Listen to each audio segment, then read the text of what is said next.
pwede kang mag-improve sa running mo kahit hindi ka tumatakbo. I mean, hindi lang yung mismong running ang makapagpapabilis sa'yo.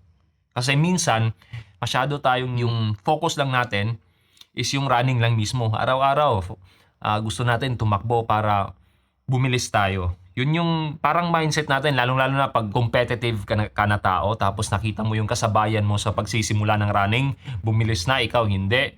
So ikaw naman na pursigido talaga, araw-araw kang nagtitrain. Pero hindi lang naman talaga running yung magpapabilis sa'yo. Now, ang ibig sabihin ko lang doon ay yung mga bagay-bagay outside of running na makakatulong sa'yo para sa running mo. I think na-mention ko na to sa ilang videos ko, pero syempre sa mga beginner talaga, emphasize ko lang, strength training.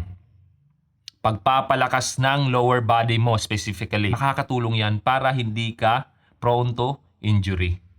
Makakatulong din yan para magkaroon ng endurance yung mga kalamnan mo. Lalong-lalo na kung mahabaan yung or malayuan yung tinatakbo mo. Pero ang approach ko dyan sa mga lower body exercises ko is body weight lang. Wala akong additional weights na ginagamit. Tapos consistency, hindi intensity. Bale, ang ibig sabihin ko dyan, ang ginagawa ko lang is one set lang. Tapos around 5 to 10 reps lang or repetition. Kunwari sa squat ko, one set lang.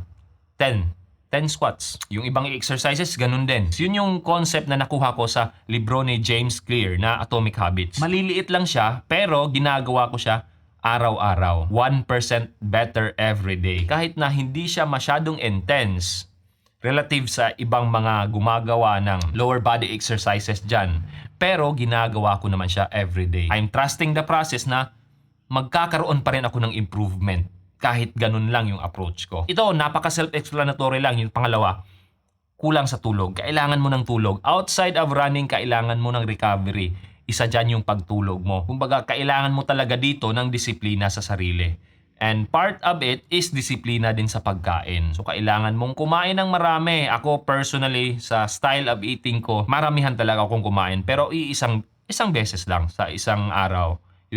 Yun lang yung ginagawa ko. Pero more of protein saka fats. 3 taon na. Ganito yung lifestyle ko. Although hindi ako nagsimula sa isang kainan lang. Nagsimula ako ng 3 times a day ako kumain hanggang nag-progress ako into 2 times a day. And then, ito nga, once na lang kumain. Protein talaga na nakakatulong yan para mag-repair yung ating mga kalamnan during sa mga training natin na nagkakaroon ng mga maliliit na damage yung ating mga kalamnan. So, kailangan natin i-repair. And protein is the building blocks of our muscles.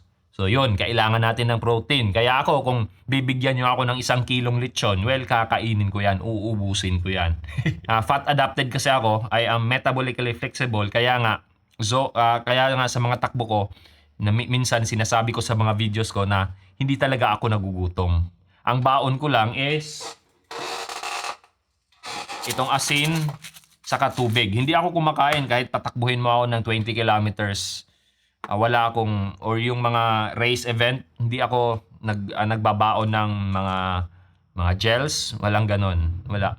Ito lang, tubig. Although after, depende sa oras. Kung umaga ako tumakbo, siguro mga around 8, 9, 10 a.m. kumakain ako after ng takbo ko. Saka yung carbohydrate ko naman, hindi ako nagka-carbo load.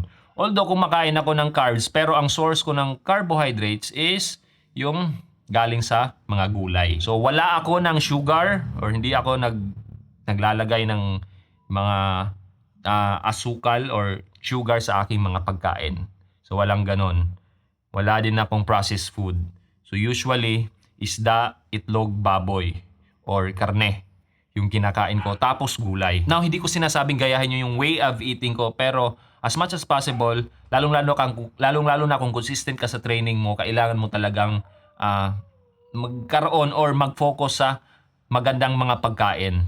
Nutrient dense, especially yung source of protein, kasi yun yung makakatulong para makarecover, makarepair yung mga kalamnan mong nasira sa mga training.